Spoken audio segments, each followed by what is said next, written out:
люди перестали гризти. Галичани на нас брешуть, що ми сепаратисти. Якби вони не державні, а свій розум мали, знали б, що Русинися нігде не відділяли.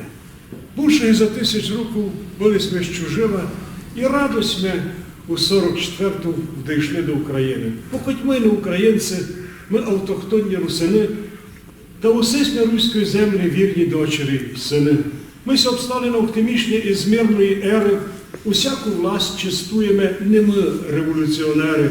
Хіба за нашими горами ми інакше жили, давно би нас злі чужинці домак зничтожили. Та який би над нами пан не був гулювати, ми казали, ви є супер, і не з ким вас зрівняти. І все доста тішило панів, бо не мали і в мислі, уж з ким не можеш їх порівняти в котрому смислі. А це ми сепаратісти, який би вас когось звідав, розповім, як всю проблему розв'язав наш дідо. Прийшли к ньому в полонину голодні журналісти.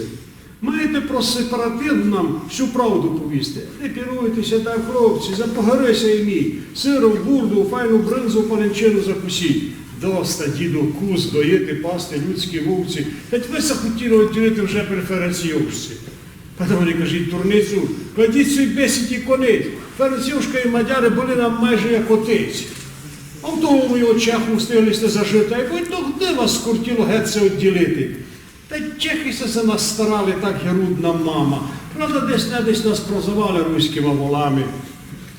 І навіть при нових мадярах не було положити. Не кортіло нас нікого одних все відділити, бо вони мали злоє військо, пушки і машинвери, а не любов до нас пронесли ще з Арпада ери. Видимо, уж просто річ, все вам казати ніщо. А як вам все з сепаратизмом було при комуністах?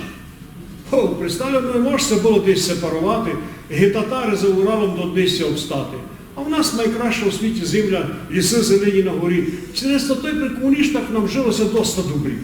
За сепарацію наш народ і лабу не лугав. Для нас гризло, уж комунізм тот продержався досить довго.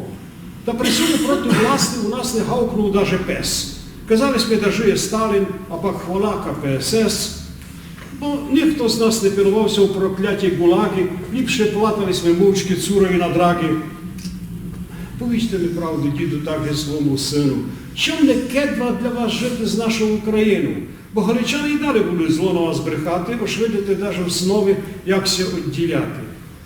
Не віруйте галичанам, була у них слава. Нам не треба було признала Русину держава. Бо не гонно то бити, милі мої інак.